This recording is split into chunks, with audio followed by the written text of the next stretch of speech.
শত শত মানুষ নিহত, হাজার হাজার আহত, লাখ লাখ মানুষ গ্রেপ্তার, কিন্তু তবুও বিক্ষোভ থামছে না ইরানে।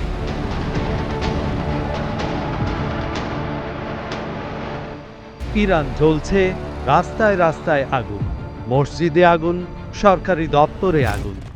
আর আগুন জ্বলছে সর্বোচ্চ ধর্মীয় নেতা আয়াতুল্লাহ আলী খামেনির ছবিতে।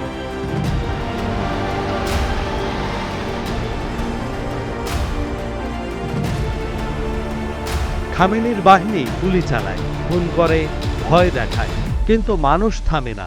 তারা গান গায়, উল্লাস করে, নাচে, মৃত্যুর মুখোমুখি দাঁড়িয়েও।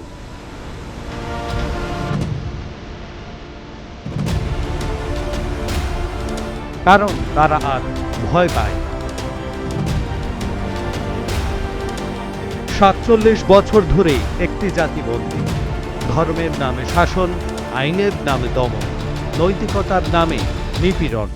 আজ সেই বন্দী জীবনের শেকল ভাঙতে চায় ইরানের মানুষ।